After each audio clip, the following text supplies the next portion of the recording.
Listen, this is real life over here, okay? My green beans and potatoes might have been a little bit of a fail today, but this breadcrumb crusted chicken completely makes up for it. Let me show you how I do it. In here I have about, I think, 6 or 8 chicken thighs. I think it's 8 chicken thighs, I'm not sure. And I have some Italian dressing. This time it's Ken's because Ken's is what was on sale.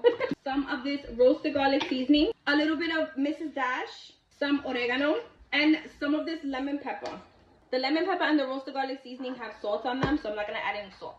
I gotta add something with a little color in here. Some paprika.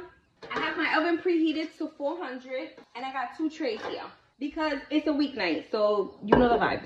I only put a little bit of avocado oil to keep from sticking, but if you have spray, spray it down. I just don't have no spray right now. I'm gonna put my chicken thighs skin side down. And put some aluminum foil over and pop them in the oven at 400 degrees, and I'll let you know how long they were in there when they're done. We're gonna have to flip them and all that stuff, so we'll come back. Excuse my shirt, I spilled some stuff on it and I had to clean it up. I'm gonna make like a little potato and green bean side dish to go with my chicken. Some avocado oil in the pan, of course, and I'm gonna throw my potatoes in. Then I have a little bit of water mixed with some chicken bouillon, and I'm gonna put this about halfway up the potatoes.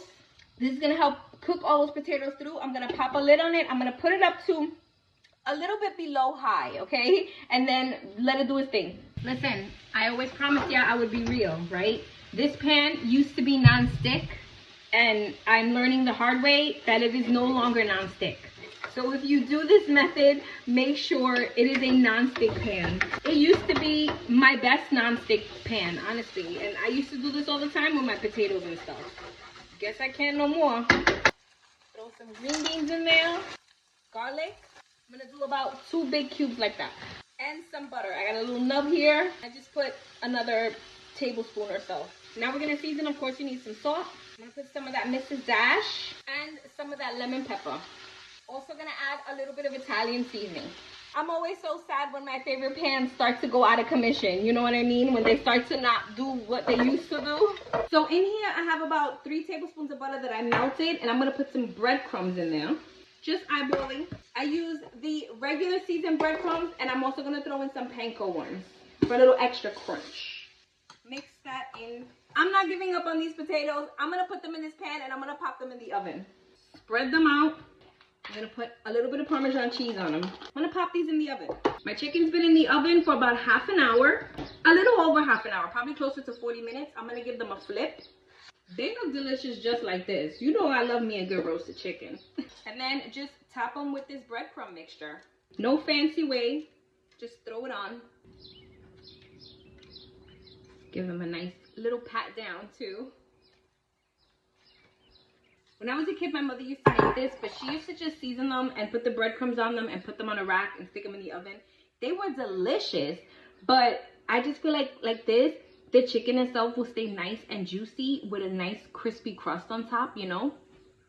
I'm gonna pop this in the oven and let it do its thing. The oven's on 400, remember that. Those breadcrumbs that landed at the bottom and those juices are gonna be so incredible. All right, we're gonna take our potatoes out. I'm not gonna lie, they don't look too bad. Now we're gonna look at our chicken, which hopefully is the star of the show and this whole meal is not a fail. Yes. Put some dry parsley over them just to make them look a little pretty, you know? Look at how, ooh, juicy. Like I told you, do not skimp. Look at those breadcrumbs. I wish I had some like Italian bread to sop that all up. Look at that deliciousness right there. I'm gonna try my green beans and potatoes, okay? So I feel like this is not as much of a fail as it's looking. See? I knew it.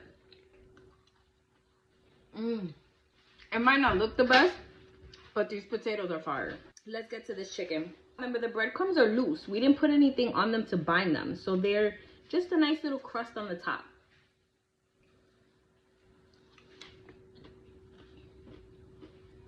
That is freaking delicious.